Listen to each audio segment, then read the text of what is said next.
স্ত্রীকে মানসিক কষ্ট দিলে ওই স্বামী নিশ্চিতভাবে দুইটি বিপদের সম্মুখীন হবে। এই দুনিয়াতে তার দুইটা বিপদ আসবেই আসবে। এটা কিন্তু চিরসত্য একটা কথা।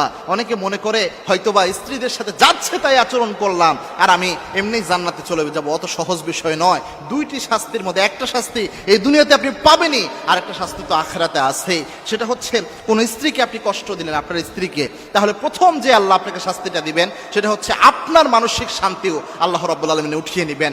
স্ত্রীকে মনে আঘাত করা, কষ্ট দেওয়া, এটা খুব মারাত্মক একটা অপরাধ প্রিয় ভাই। আল্লাহর হাবিব সাল্লাল্লাহু আলাইহি ওয়াসাল্লাম নিজের সবচেয়ে ভালো আচরণটা তার পরিবারের সাথে দিতেন, এবং কি আল্লাহর হাবিব সাল্লাল্লাহু আলাইহি ওয়াসাল্লাম স্ত্রীদের ব্যাপারে বলতেন রিফকান বিল কাওয়ারির, স্ত্রীদের সাথে নরম আচরণ করো।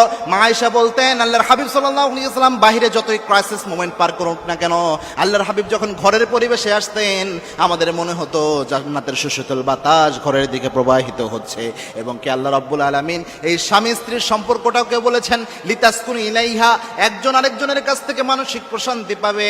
এই জন্যই আল্লাহ রাব্বুল আলামিন এই সম্পর্ককে তৈরি করেছেন। স্বামী স্ত্রী থেকে মানসিক শান্তি পাবে, স্ত্রী স্বামী থেকে মানসিক প্রশান্তি পাবে। এটাই হচ্ছে আল্লাহর নিজাম, আল্লাহর সিস্টেম। এজন্য একজন স্বামী স্ত্রী একে অন্যের জন্য পোশাক স্বরূপ আল্লাহ রাব্বুল আলামিন উল্লেখ করেছেন। এজন্য স্ত্রীকে যদি আপনি কষ্ট দেন এই দুনিয়াতে মানসিক শান্তি আল্লাহ আপনার উঠায় নেবে। দুই নাম্বার যে শাস্তিটা আপনি পাবেন সেটা হচ্ছে এই যে স্ত্রীর উপর আপনি জুলুম করেন, কষ্ট দেন, তার চোখে পানি ফেলার আপনি কারণ হন, এটার কারণে আল্লাহ রাব্বুল আলামিন আপনাকে কিয়ামতে ধরবেন। স্ত্রীর প্রতিটি চোখের পানির ফোঁটা এটার হিসাব আল্লাহ রাব্বুল আলামিন in the day of judgement নেবেন। এটা খুব মারাত্মক একটা বিষয়। এবং কি স্ত্রীর উপর যদি জুলুম করা হয়, আজ জুলমু জুলমাতুন ইয়াউমাল কিয়ামা, এই জুলুমটাও কিয়ামতের দিন আপনার জন্য অন্ধকার হয়ে যাবে। আপনারা আখিরাত বরবাদ করার জন্য স্ত্রী যদি আপনাকে আসামি বানায় এটাই যথেষ্ট হয়ে যাবে। এজন্য আল্লাহর হাবিব সাল্লাল্লাহু আলাইহি ওয়াসাল্লাম বলতেন খায়রুকুম লিনিসাইকুম, তোমাদের মধ্যে ওই ব্যক্তি আল্লাহর কাছে সেরা যে ব্যক্তি তার স্ত্রীর কাছে সেরা। এই কথা বলে আল্লাহর হাবিব বলতেন আমি নবী মুহাম্মদ আমার স্ত্রীর কাছে সেরা। সুবহানাল্লাহ।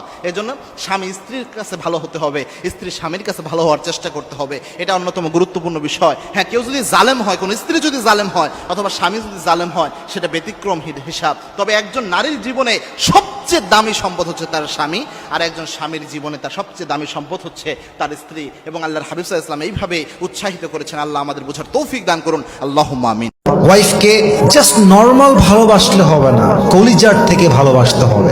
মাথায় রাখবেন ভালোবাসার স্তর আছে, লেভেল আছে। পৃথিবীতে সবচাইতে উঁচু এবং সবচাইতে সম্মানিত এবং পৃথিবীতে যে ভালোবাসার উপরে আর কোনো ভালোবাসাই হয় না, এটার নামই হচ্ছে স্বামী স্ত্রী ভালোবাসা। সুবহানাল্লাহ পড়বেন না?